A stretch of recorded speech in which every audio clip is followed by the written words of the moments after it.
Hey,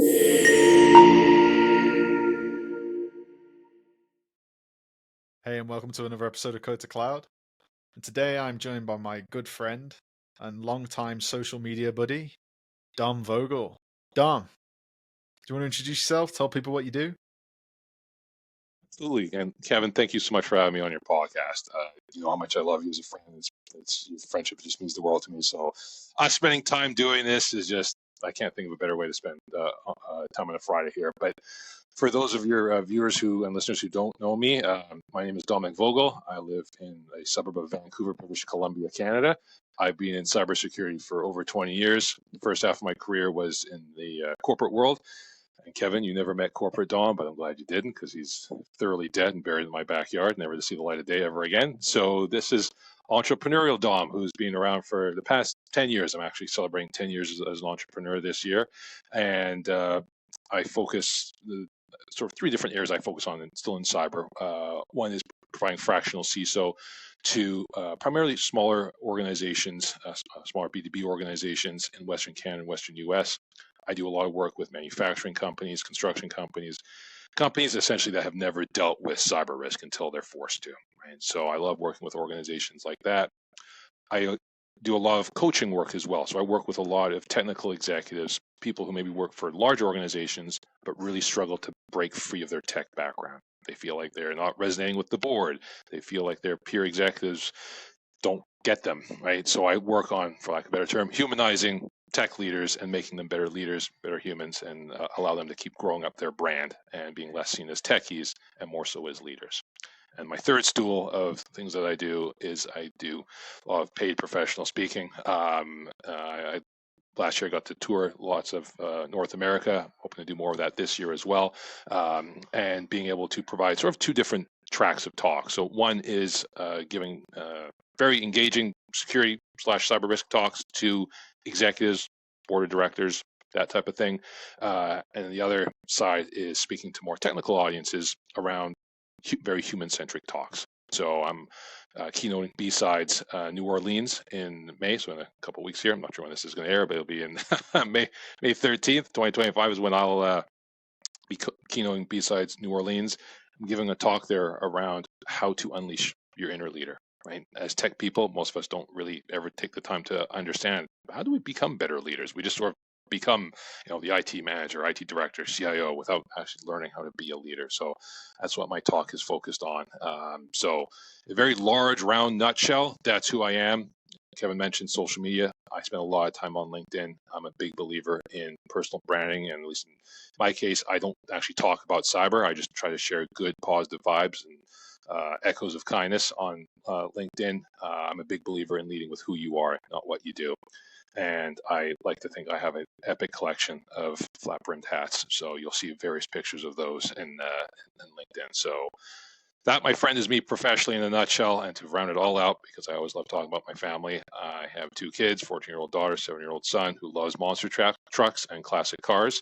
And my wife, who right now is in Houston, she is a baker, and she's learning some new skills that apparently you can only learn in Houston. So that's where she is. And at my feet is my golden retriever, Malibu, and we have two cats, which I'm not sure where they are because the dog's upstairs today.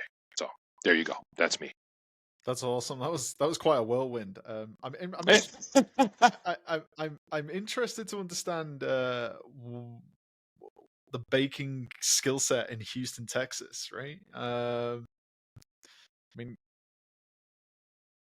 I'm happy to talk about it. A great place to visit, though, right? That's the way I would look at it as well, right? So, shout out to all my Texan friends out there. But yeah, do you know what if I just try and condense down everything you've just said, like it's a traditional track, right?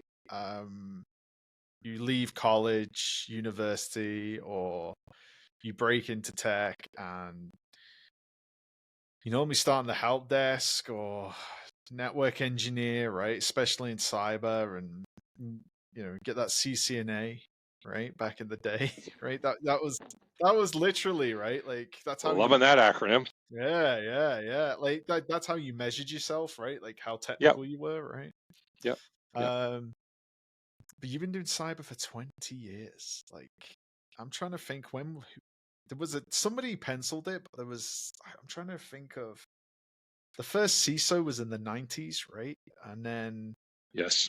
Yep. and then, but like, even when I was early in career, like, cyber still wasn't a thing, right? It was still an extension of IT, an extension of the networking team because they did It, firewalls, right?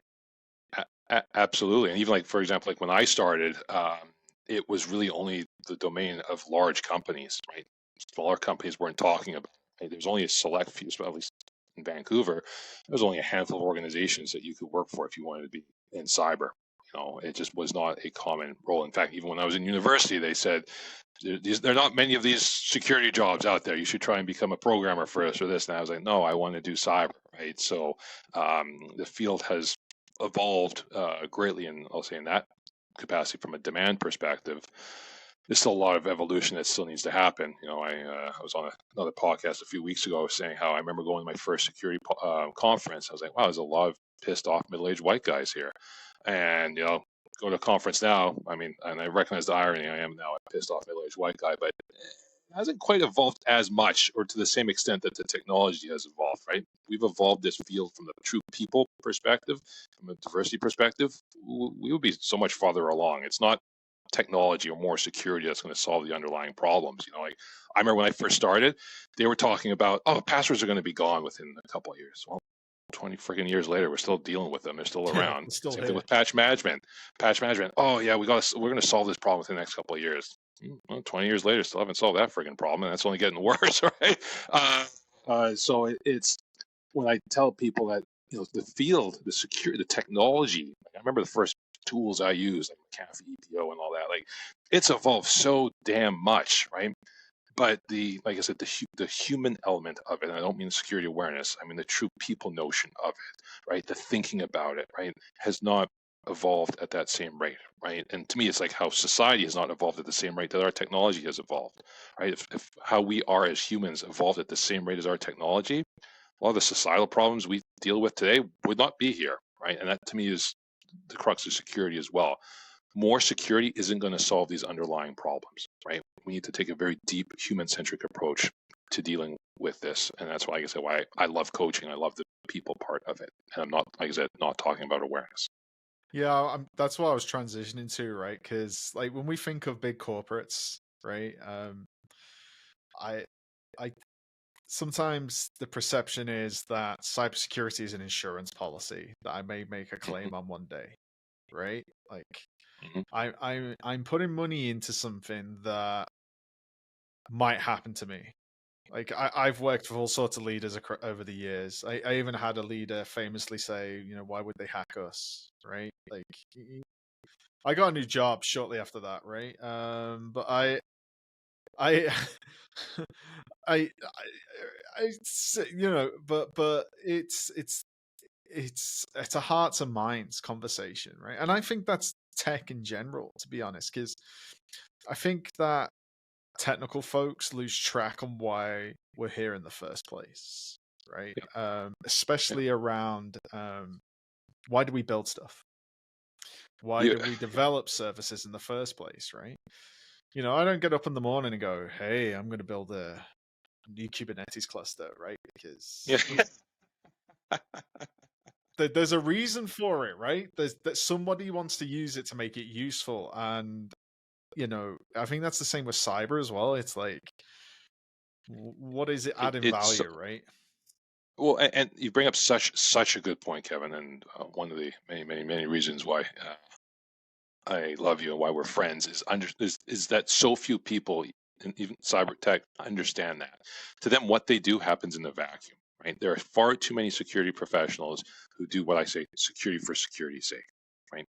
We don't protect the endpoint to protect the endpoint, right? Maybe back 20 years ago when machines were worth $3,000, $4,000, $5,000, yeah, maybe it made sense then. But these things are do a couple $100, right? They're disposable assets. We're not protecting the laptop. The laptop is useless, right? It's the data, right? Why is the data important? Well, there's business processes and their systems that it supports. So, hey, why are those business processes important? Now we're starting to get to the crux of the why. Why does the organization exist? What is the essence of the company? What mission is it fulfilling? And far too many security professionals don't understand that, right? Like, I always take it as a compliment, but I also think it's a damning indictment on our industry that when I'm talking with a business owner and executive, and when I'm trying to, my first question is when I start with a client is, tell me more about your business, right? That's what makes it tick. Why do you exist, right? And they always say, well, no one, we had KPMG or Deloitte or whomever in here, and we just paid them 80K, and they give us this security assessment. We don't know what the hell to make of it. And they never really asked what we do. They said, you're the first secure person to ever ask us that. And I was like, well, thanks, but that sucks too, right? There's too much security in a vacuum, right? And I'll give a real quick example, right? I was having a conversation with an IT manager, and he wanted to have a security assessment done on his network or in the environment there. And so I said, well, here's the approach. Here's how we look at things. He said, okay, well, I want you to make sure that you mention to our executives that when you plug in a computer here, that it gets an IP address. I said, well, what else does it, like, can you access anything? No, but it's a risk. I was like, well, let's contextualize that risk, right? Like, there's a lot of things like that. It's not going on here. We need to be very risk focused in terms of what we present to the executives, right? If you're just telling them, oh, we plug our computer in here and we get an IP address and it doesn't lead to anything, is that really a risk, right? Yes, it's a risk, but I'm sure there's 100 other ones that we could put in front of that line, right? And that's the problem with this field. I think there's far too much myopic thinking, and part of the problem is that far too many of us, myself included, we grew up in the IT ranks. We only see the world through the lens of, at times distorted lens, of being a technical professional.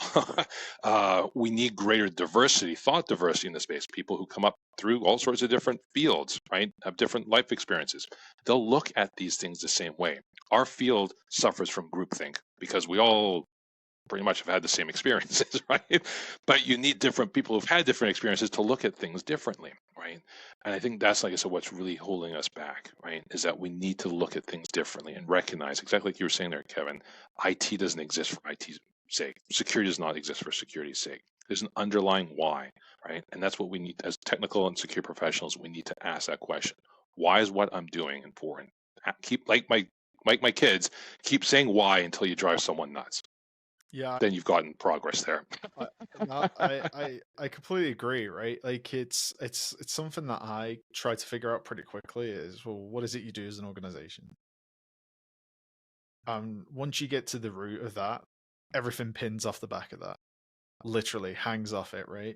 And to your point, and I want to dig into this a little bit deeper, right? For the organization sizes that you deal with, sometimes those companies were founded by a HVAC engineer. Now the company's Yep. huge, and he's the Yep. chairman.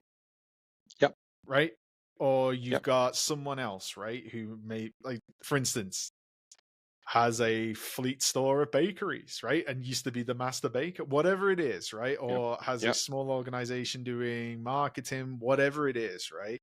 Mm-hmm. At the end Mm-hmm. of the day, they're not going to plow 10 million into a cybersecurity budget, right? So it's or a tech budget, right? Yeah. It's what are you going to do to contextualize this, right? Exactly. And I love that word that you mentioned there, contextualization, right? One of the things that I try really hard to do when I'm meeting with an organization, and if they're, said, hey, we had a breach, right? We want to make sure this doesn't happen again. I try to very much anchor it in terms of not here's a security framework. Here's all the things you're not doing. Right?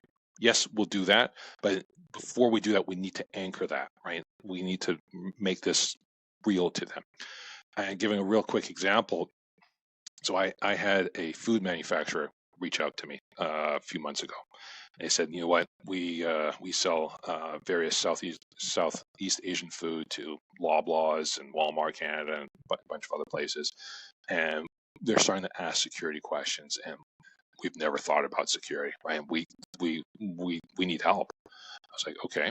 I said, well, can you give me, what's your biggest contract?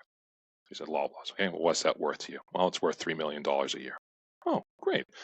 So when I say that I'll do fractional CISO, I'll help you, and when I tell you that that's going to be $100,000 to guard against that $3 million line of revenue for you, you're going to see that as a friggin' good deal. And they're like, yeah, that is a good deal. All right. As opposed to a lot of other security consultants where we'll say, okay, well, here's the cost. Well, okay, well, why is it that? I find that when I drop that my sticker price without contextualizing it, they'll fight tooth and nail. They're like, oh, that seems like too much for security. But if you pair it again or contextualize it or anchor it against something that is important to the owner, the board, the executives, they're like, oh, in comparison, yeah, that's a no-brainer, right? That's where we, like I said, there's a failing. Security still exists, and I sound like a broken record now. Exists in a vacuum, right? And that's true of like in-house professionals, consultants. Too many of us are stuck in that. Oh, you got to do it. Why? Oh, it's security. It's best practice. Executives don't give a shit about best practice, especially around security, right? It took me 20 years to figure that out, but they don't give a shit. Well, Am I allowed to swear on this podcast? Well, we'll put out a disclaimer, but within reason. Within reason, right?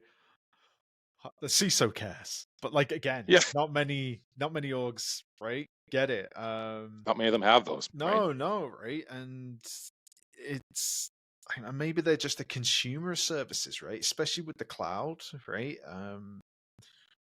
No one has that room full of equipment anymore, right? You don't need it. You just pay for what you use and go out to the cloud, right? And a lot of these companies that are probably founded in the last 10 to 15 years or so are all very cloud native, right? Just remote storage and SaaS offerings, and like I've got my email, right, and everything else, and that's what runs their business. But the actual, that I feel like that food manufacturer is a good one because that's literally supply chain security right there, right, in a nutshell, right?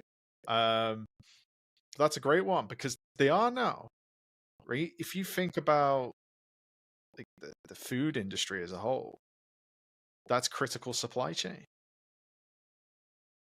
right? So it's putting pressure on services that could affect, citizens of that country or that province or that state, right? Whatever it may be. That we've experienced shortages, right? Especially during the pandemic and everything, and the pressure that put on. So yeah, that's starting to happen a lot more now. I'm starting to see that like the bigger companies are like they're clamping down. They're invoking, like the US government was doing it, right? Like, yeah, if you were a supplier for the federal US government, I'm quoting CISA here a little bit, but you had to meet certain requirements. And I think they used an example. There was a guy out in the Midwest, had a big farming ranch. He was manufacturing something, and he was like, I've got no idea, right? Even how to approach these requirements in the first place, right? So boiling it down to what they understand, I think just goes a long way. And yeah, and I think exactly like you said there, I think making it something that is materially real to executives and owners, and like I said, and really trying to break down that mythology of, you mentioned earlier, we're a small company, right? No one's coming after us, right? Every single time if I'm prospecting or come across a business owner who says that, or executive, I would say, you know what, 1995 called. They want their line back. Like that may have been true, but that's no longer true, right? It's just not, right? And unfortunately, it's human nature to sometimes just hold on to things that just aren't true, because it's a convenient lie, and we feed ourselves convenient lies rather than try to seek out more beautiful truths. And that's true even outside of cybersecurity, but in our little world of cyber, I believe that to be true. Like I said, there's far too many, and every time I present to a group of small business owners, I always get that question. I can't wait for the year where I go a whole year without someone saying that I'm a small company. Why would they come after me? And the thing that I try to impress on business owners and executives is that it's no longer about if you have sensitive data, because I still hear, oh, we don't have anything that's worth stealing. That's fine. Again, 2010 called. they don't care, right? In 2025, and you mentioned, like so many organizations just all in on like SaaS stacks and cloud platforms. Whether you have sensitive data now, to me, is irrelevant, right? And it's irrelevant to attackers, right? What they recognize is that in this age, every organization, even the smallest one-person shop, is a digital company. They are a tech company. And attackers realize that if they just knock off access to that data or those systems, right? Even if it's important to no one other than to you, well, guess what? It's important to you. And if you're not able to access those data and or said systems, it impacts your ability and or your organization's ability to fulfill its mission. Every organization is going to have a breaking point where they're like, we've been down for an hour, 3 hours, a day, a week. We need to pay, right? Attackers know that. Criminals know that. That's why I always say that is an old mythology of we have nothing that's important to anyone on the underground market. Doesn't matter, right? It's important to you. It's important to your customers, right? So that's what, like I said, is modern thinking. And when I tell business owners, they're like, "Oh, wow, didn't realize that." It's like, yeah, that's 2025 and beyond, right? Like this is the era we live in now, right? This is not the mid 90s. Hell, this isn't even the early 2000s, right? This is 2025. Every company, and my joke is, unless you're selling tacos on the back of a Volvo and all cash deals, you are a tech company, and you need to think as such. Yeah, and I think I'd try and boil it down a little bit further. I was like, you've got a duty of care for your employees and your customers, and that'll affect your reputation, right? And then how do you do business then, right? You still got payroll, commercially sensitive data to look after, Mm-hmm. right? And then consumer data as well, right? It could even be a mailing list. And I know it sounds stupid, and you're like, well, on the grand scheme of things, but actually, they might not be after you. They may be after the next hop in the supply chain. 100%. Absolutely, Kevin. It's Absolutely, right? reconnaissance, right? 101. Yep, yep, yep, yep. And that's I was presenting to a group of small manufacturing companies. The CEOs, and many of them are, again, like you said, they're HVAC people who just started their own company. Now it's like became a multi-million-dollar company. It's run by the sons and daughters and that type Yeah. of thing. And the dad who's 75 is still calling the shots, kind of thing. And so I was presenting to this group of, I think about it was all mainly older, angry white men, but beside the point. But as I was talking with them, they said, well, again, why is this important? I said, look, for big companies, cyber risk is not existential, right? The news is dominated by these big organizations that get hit by data breaches. Guess what? They have a massive war chest. They will survive, right? But they get the headlines because people know those companies. I always point back to me, one of the watershed moments in our field was when Target experienced their data breach, right, or their compromise. That was through their HVAC vendor, right? That HVAC vendor wasn't some huge multinational conglomerate, right? It's a fairly small regional player, right? Thing that no one talks about. And Target survived all these years later, right? They're still around, but that HVAC vendor doesn't exist. Wiped off the face of the earth. They no longer. For them, that was an existential event, and they went extinct. Right, and that's the thing that I try to impress on small, mid-sized business owners is that cyber risk is an existential risk, right? And you can either admit that and work towards dealing with that, or you can just, like I said, feed yourself a convenient lie and take your chances, right? But that's the thing. I always say, I don't have, it's very hard to find empirical evidence on this, but my personal belief is for every big data breach, right, at Home Depot, Target, what have you, it's probably at least a dozen, 2 dozen small organizations that have that, and you never hear from them again because they couldn't withstand the $50,000 loss or $100,000 loss, right? Plus fines, plus legal damages, Plus whatever else. fines and all that other Yeah, stuff, yeah, right? that's just It's on top of it, right? That's yep, literally laid yep. on top. And I had a buddy. He's closing on a house, right? And he got recommended like a law firm, and he went to the website, and immediately he had "Do not proceed to this website" built into his web browser because the SSL certificate had popped, right? And it sounds, and to the folks on the call who might be listening to this for the first time, like, what does that mean? Well, when you go to a HTTPS site and all the banks tell you, financial institutions, if you see the padlock, it means it's secure. that's a topic for another day. But Yeah. it's it had expired, and he was like, "So what do I do?" I said, "Well, personally, I wouldn't do business." I said, "Are they going to be handling your personal data, transactional data?" Yeah. Well, if the website's not up to scratch, then could you trust them? That's what I was Yeah. trying to get at, right? Are they still using Yeah. filing cabinets, right? That kind of thing, Yeah. right? And Yeah. and all Yeah. that good stuff. And he was like, "No, no, I never thought of it like that." I said, "Well," I said, "you wouldn't leave your car unlocked, right?" So It, and that's the thing too. Talking about like in smaller law firm, smaller professional service yeah, firms, smaller manufacturing companies. That to me is the soft underbelly, right? It's the small and mid-sized organizations. I think that's the base of the pyramid, right? In Canada, the U.S., the majority of organizations are small and mid-sized organizations. Right? Fundamentally, I'm going to say, like I said, for much of the digital era, they didn't have to worry about cyber, right? Probably starting around 2010, you started seeing something like, oh, well, we should probably stop, we should stop running Windows 95. Let's put on some antivirus, that type of thing, right? The vast majority of them could get away with doing nothing, right? And then over the next course of the next 15 years between 2010 and 2025, especially during the pandemic, it's like, oh man, we're really behind the eight ball here, right? And that's why, like I said, there is an endless, endless menu for cyber attackers and cyber criminals to just crack into, because the vast majority of small, mid-sized businesses are not prepared to deal with cyber risk, right? It's the proverbial shooting fish in a barrel, right? Kid in the candy store, whatever analogy you want to use, right? That's just unfortunately how it is.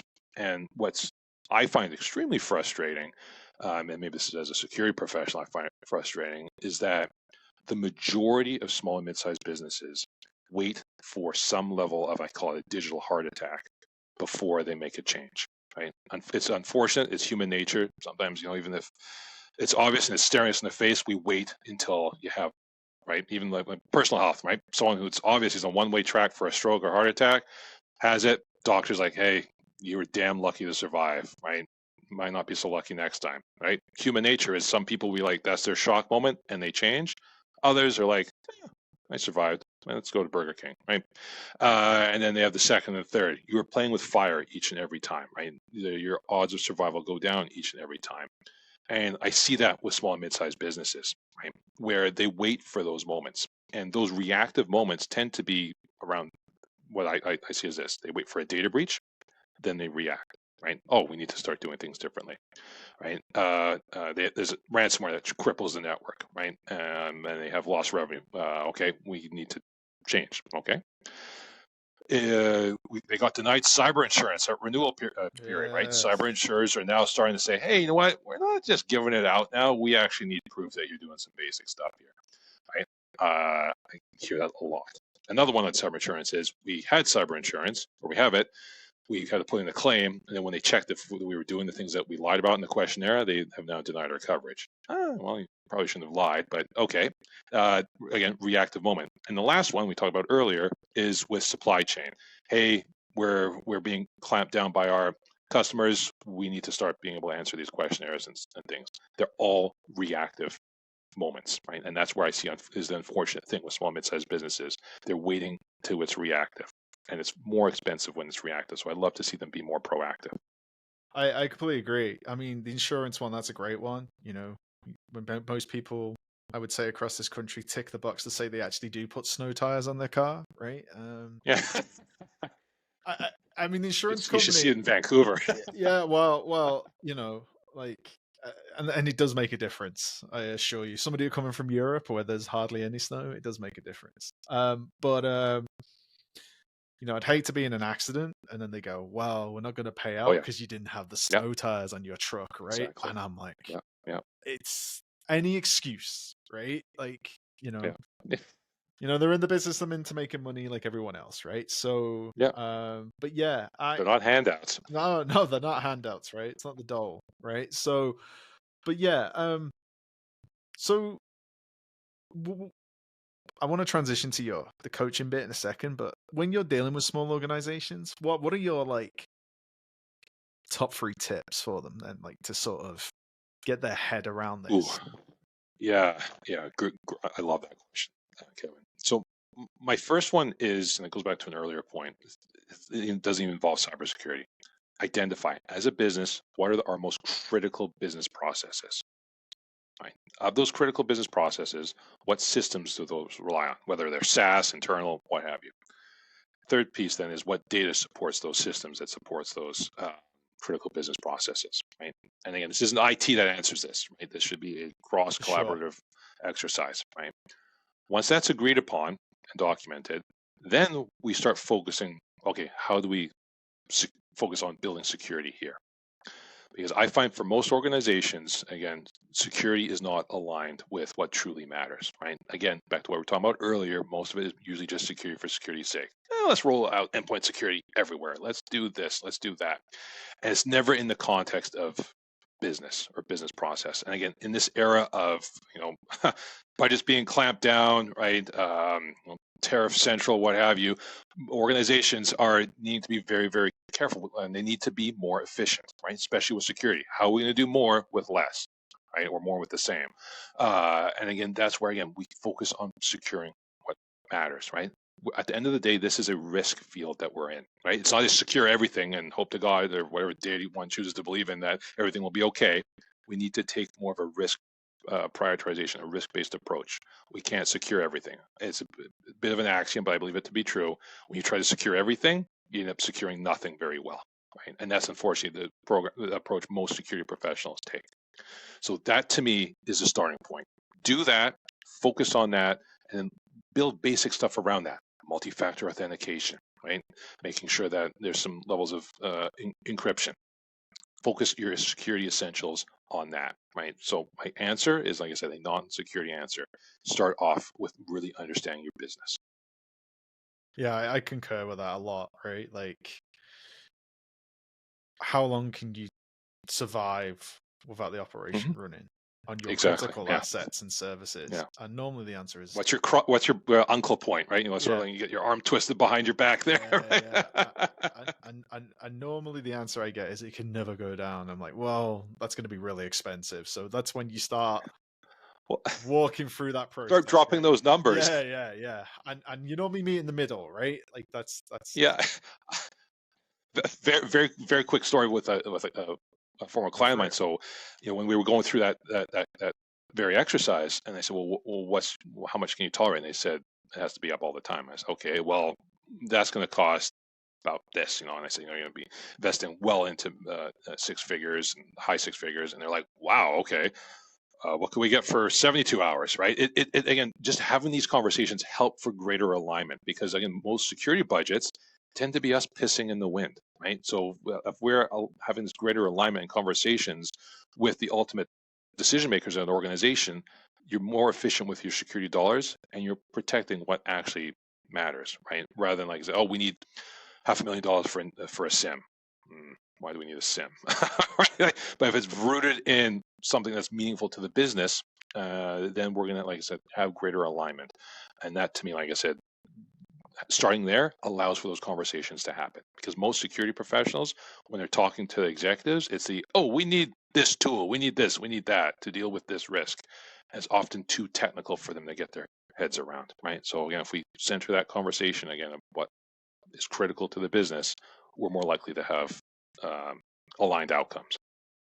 Yeah, I completely agree, and I love the idea of the SIM.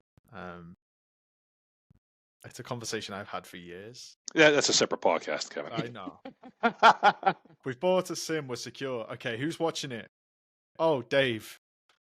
But Dave goes on vacation, right? Yeah. Okay. Oh, is Dave up all night as well? No. Yeah. Where is Dave anyway? I was looking at the SIM. You know I'm going with this, right? Like, I know exactly where you're going. Yeah. So the stories we could share there, I'm sure, my friend. The stories, but yeah, that was great. That was absolutely great, and but yeah, I want to get into coaching, because this is something that's like resonated with me a little bit. So I'm diehard engineer, right? Kind of just my happiest place is when I'm in my code, right? Because it doesn't talk back to me, right? But that doesn't work for everything, right? So, and what I'm trying to get at is the human side of things. So, to your point, like leadership was something I used to run away from, right? I had some bad experiences with leadership earlier in my career as well, right? Being a leader, not being an effective leader enough, right? Yeah. Yeah. Looking back, I was probably far too young to be in the positions that I was in, right? But it's all experience. That's what it comes down to. And even though I've been proficiently, and I hate talking about myself in a good way, right? But proficiently good at being technical, right? And having the technical intensity and everything.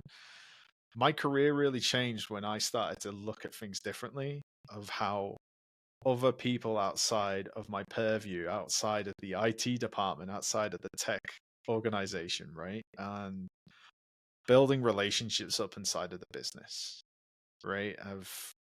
That's when things really started to change, and being able to communicate with people on different levels. So when you're coaching, right? Especially like now I'm a completely different person than I was 5 years ago, 2 years ago, 10 years ago, right? Like I communicate with people all over the world, right? Different, everything from board execs to my wife, right? I'm trying to get better at it every day, right? But yeah, like talk a little bit about coaching, right? And what you're trying to achieve with that. And you've been through the journey yourself, right? So Yeah, yeah, no, I love how you contextualize that, Kevin. Like I'm a big believer in furthering our human skills. Right? People call them soft skills. I call them human skills. And it in our field, there is a overemphasis on the technical skills. Right? You go into any organization, you ask for what's the training plan for the IT team or security team. Right? They're all technical stuff. Right? You look at any of those training plans, very few, if any of them, reference, well, here's how we can work on their communication skills, how we're going to make them better writers. Here's how we're going to help this, the security director develop his or her leadership skills. It's all, oh, they're going to get this CISM or CISSP or all these acronyms of, to me, essentially meaningless acronyms, just certifications. Oh, I have all these certifications. I'm ready to be a CISO. Are you? Right? Do you know how to inspire people? Right? Do you know how to provide mental triage to a overburdened, overworked, burned out team? Right? We don't develop our people as people. We do not develop leaders in this field. Right? More often than not, the people who get elevated into leadership positions are the most technical. They've been there the longest, or they just got lucky. Very rarely do we elevate the people who are the best leaders for the position. That rarely happens in this field. Right? And that's not to say that there aren't leaders. There are, right? But they're in short supply, right? And they're far and few between, in my opinion. So the reason why I love coaching, and to me, it was one of the greatest transformational things for me, was when in my career, when I started developing my people skills. When I was in corporate, I was just focused on all those aforementioned security certifications, right? Being as technically skilled as possible and all that jazz. When I left and became an entrepreneur, I went through a process where I sort of call it an audit assumption. All these things I assumed about myself to be true, I actively challenged. So I thought, well, I don't really know how to develop relationships or sales or marketing or how to be inspirational. I actively started working on all those things, right? Turns out I'm actually really good at those things. I just never had the opportunity to start nurturing them or working on them, right? And they truly transformed my life and my career in a way that more security certs would never. Right. And that to me is, like I said, my call to action is that if we really want to get the best out of our people, right? If you want to have the best security teams, if you want to have the best IT teams, it's not making them more technical. It's not, right? We've hit ceilings there. If you really want to punch through and shatter that and get next level, it's really elevating your people as people, right? If you want your people to be their best, you need to invest in helping them achieve truer versions of themselves. The only way they'll do that is if they better themselves as people. right? So that's why, like I said, I love doing that. I love coaching teams. I love coaching individuals. And even when organizations bring me in or IT teams bring me in, I always bring it around the notion around the power of the IT brand. Right? And it's because I love illustrating with examples. I'll illustrate with a quick example here. A CIO friend of mine reached out to me on LinkedIn a few years ago, and he said, "Dom, I just started at this place, CIO here, and they have a huge IT brand problem here. Right, the rest of the company absolutely despises IT. Right, they just literally go out of their way to not deal with us. Right, and as a CIO, his lack of brand power hurt him. Right, executives weren't listening to him. He was rarely given an audience in front of the board. Right, he couldn't move forward with the agenda that he thought he was brought in to move forward with. Why? Because the brand sucked. Now, most organizations, the brand of IT starts with the help desk, service desk, whatever you want to call them. Right, they are often the first line that people in the business will deal with. So I said, you know what? Give me the IT help desk number. I'm going to call in, pretend to be a user. I want to see what the experience is like. Love Kevin, this. like it, they Jeff were Bezos so style. yeah, they were so disparaging. They were so rude. It was like I was talking to my mother-in-law. I was like, what's going on here? Right? Like this is terrible. Right? No wonder the brand is so awful. Right? So then I started trying to peel back the onion again. A gut reaction or a knee-jerk reaction would be to start blaming people. Like, oh, they're terrible people. But I thought, okay, why are they acting this way, right? So sitting down, just trying to start understanding, why when someone calls in, why you guys feel the need to say this or to say that, right? And we went through again, probably took about 6 months of again deep conversations, just trying to get to the why of things, right? And what did it turn out to be? Well, it turned out to be a couple things. One was that the IT, the help desk felt very disenfranchised. They said that the calls would come in that early on that people would usually be really mean to them, and IT help desk has a lot of churn, and they just felt really demoralized. They said, you know what, we just felt like we weren't important, so why should we care? And so we went through this process of, and I'm a big believer in that good energy begets good energy.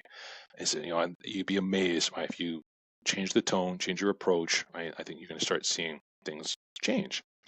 And so we went through again how to be a better communicator. We went to in terms of how to be positive without being, tipping into toxic positivity, but how to have an upbeat tone and how to convey something in a non-condescending way.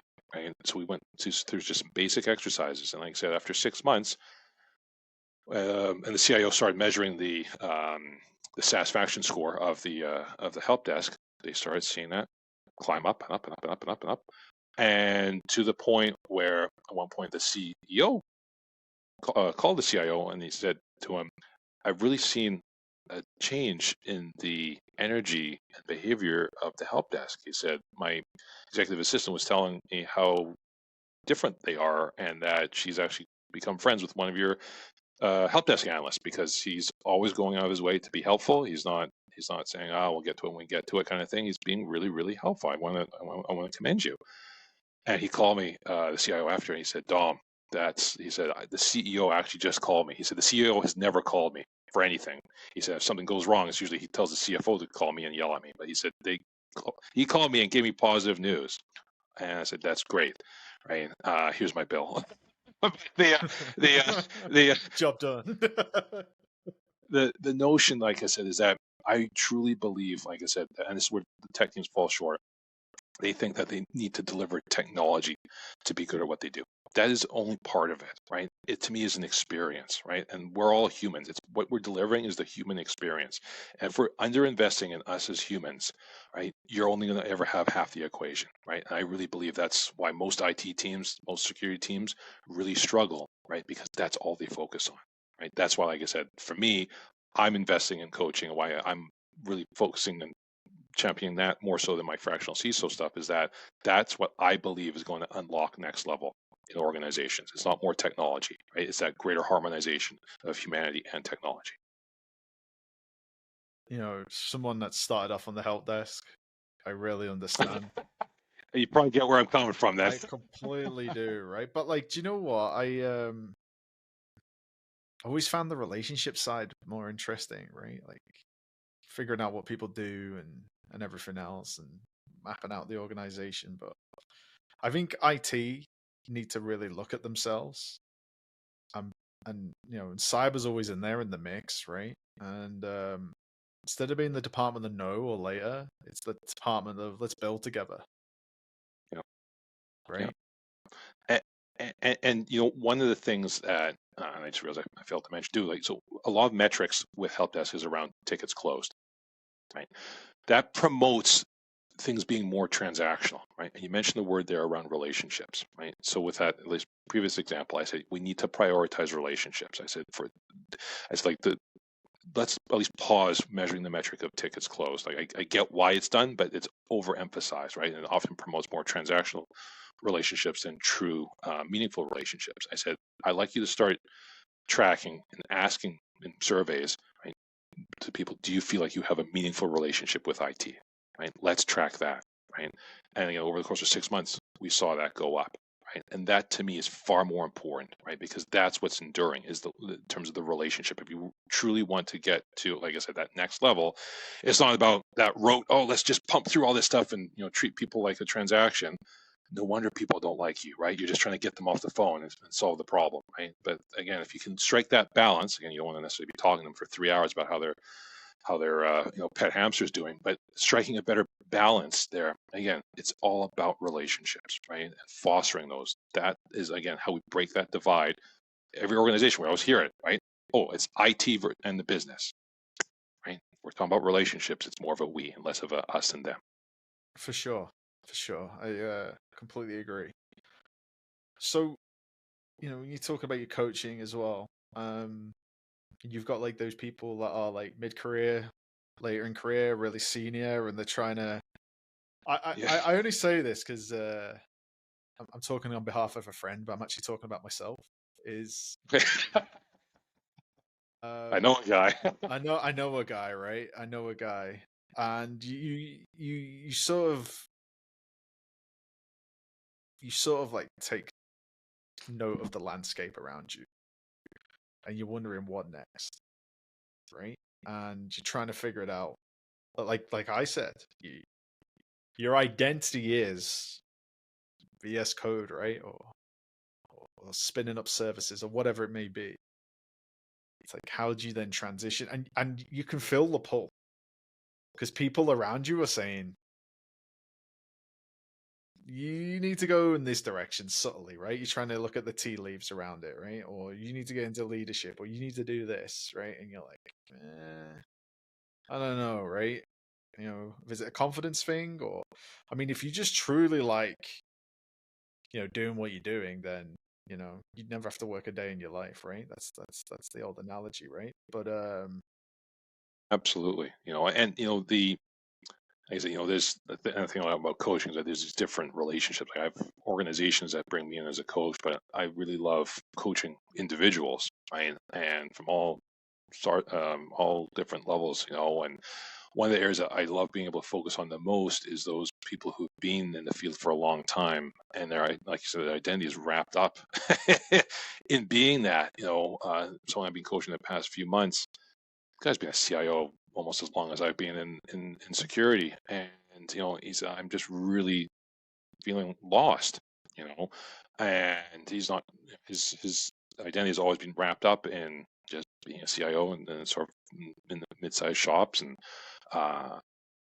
one of the first questions I said to him, I said, "Well, what brings you professional joy?" And he said, "I don't know." He said, "I've never thought about that." And I said, "Well, like, what is it that you look forward to every day?" Like I said, like, right now, you see yourself as a CIO. I said, like, I went through this process where, as an entrepreneur, I only ever saw myself as a security professional, right? But I've recognized that we are evolutionary creatures. We're allowed to evolve, right? Just because this is what I do, that doesn't define who I am. I've added coaching, I've added speaking, I've added, all these other elements to what I do, right? Security is still part of it. I do love doing it, more so because it pays the bills, but I still do love doing it to a degree. But what is it that gives you professional joy? And we went through this process to help him really understand what type of environment it was that he was going to enjoy working in the most, because he was basically job hopped over the past 5 years and could not. It was always the same problems, right? He would be happy for about that honeymoon period, 3 to 4 or 5 months, and after it was like, it feels just like the old job. Right? But rather than focusing on the what he was going to do, right? We had him focus more so on the what's going to give you the joy, right? And so when he started the job hunt again, he led with that. He focused on that. When he went to interviews, that's what he was asking and focusing on. Found a spot that actually finally delivered on the joy, right? Was it a CIO role? No, actually it wasn't. It was a IT director role at a much smaller organization that he's typically worked at. But he said he's so full of joy every day doing it. He said, I'm having so much fun. He said, if I had not thought about joy first, I wouldn't have picked this. He said, because it didn't match what I do, right, or what I have done, right? So I'm a big believer, like I said, if like you said there, if you truly love what you do, you never work a day in your life, right? More of us need to recenter around what gives us professional joy and less about what it is that we do. Words of wisdom right there. Absolutely love that. And I love the example, right? It took me 20 years to figure that out, so don't give me too much credit. I mean, when you look in the rearview mirror and you look back at your career, people always say, "Oh, you had it together," right? But literally, you're just trialing things, right, left, right, and center. So, experience is accumulated, right? You can't buy it; you can only earn it. So, I love the CIO story because sometimes egos get in the way, right? But I've always found that every role that I've ever gone into, and it's always been a run down from the previous role, I've always gone 3 runs up, right, in the long term, right? So that was a hard lesson for me at one point, but like that's my piece on that. Just conscious of time. So what I want to do is there any final thoughts on that particular, any words of wisdom that you would give to technical folks, cyber folks, anything in particular? I'll reiterate the notion of invest in yourself as a person, right? I'm a big believer that we're on a journey, and there's an opportunity to keep evolving, exploring different dimensions about ourselves. If you're only looking at the technical aspects, you are missing so much, right? And again, I'm not saying they're not important; they are. But I feel that they're just overemphasized in our field, right? We're multidimensional creatures, right? Tech is but one dimension, right? Take the time to explore who you are as a person, develop those skills, develop your people skills, right? Be more in touch with what it is that makes you happy. If you go down that and explore those paths, you're going to find that truer versions of yourself will appear and evolve. And that to me is a beautiful thing. That's something that I'm grateful for, that I was put onto that path. So that's what I'll say was my final call to action there. That's awesome. So I always finish the show by asking my guests quick fire round questions, depending how much I know about them, right? Sometimes it's gaming related because I'm a big gamer, but I always ask folks, what's your favorite operating system of all time? Oh, mine is Windows 3.1. Those were the first. I remember my dad having this compact Presario taught high school computers. I remember that was a computer that I remember that became my computer, my gaming computer, and I played the very first NHL game, NHL '93, on that for hours on end, and it was one of my favorite games. Still is probably my favorite NHL game. It was ruthlessly simple. Arrow keys and the for movement, spacebar for shoot, and alt to pass. I would do the full season, the little Stanley Cup celebration. It was just that. That's why that is my favorite operating system of all time. I see. That's why I ask it, because there's always a story behind it, right? So my first computer was a compact Presario as well, and see, this was meant to be. do you know what? I saw a picture of it on the internet and I screenshot. I've been trying to track it down because I'm like, I'm gonna buy that, right? Like, and I just remember I had the beige case with a green power button. It was Windows 95 for me, Dom. But like, Okay. But yeah, Windows 3.1 was Like, did it have the Windows Manager? Was the first one where I That was the first where there was a sort of nice GUI interface That's there right. and all that. Yeah. So it was DOS and that based. compact was the first. Yes, that's right, DOS based, and it was the first one where it had what they call sort of a sound blaster. It wasn't just I sort of remember that the Sound Blaster cards. yeah, Ah, and that's my dad had two computers at his school, and he brought one home so he could use it, but I used it to put all my my games and other games from back in the day. All the Sierra games. I'm not sure if you ever played those, but like King's Quest, Heroes Quest, all that. That was my gaming computer. I miss it terribly. see, yeah, my wife's still asking me, like, I'm not far going to 14. She's like, "Are you ever going to give up gaming?" I'm like, "No, I've been doing this like all my life, like, and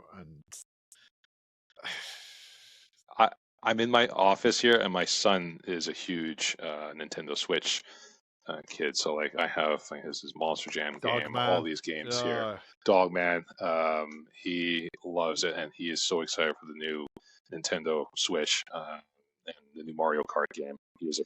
It's funny as a dad. Comes a time when you stop being able to beat your kids at things.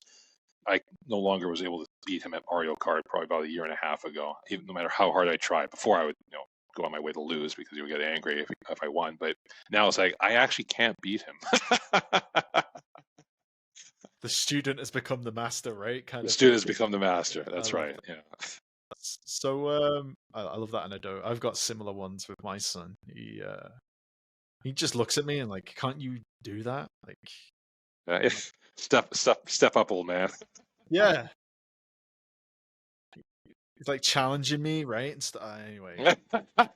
anyway, he's at a different time of life, but yeah, it's all in good face, right? But so where can folks find you, Dom? Where's the best place online? I appreciate that question, Kevin. So on LinkedIn, Dom Vogel. I'm friends with Kevin, so you can look me up there. I'm the only English-speaking Dom Vogel. I believe there's a German-speaking Dom Vogel, but the only English-speaking Dom Vogel. So look me up on LinkedIn. You can also find me on my website. It's vogelleadershipcoaching.com. You can see all my stories, narratives, services, all that fun jazz there. But I love building friendships, so please connect with me on LinkedIn. That's awesome. And thanks again, Dom. And thanks to our listeners. Just remember, you can watch us on the YouTube channel, or you can get this wherever you get your favorite podcasts from. So until the next one, goodbye for now.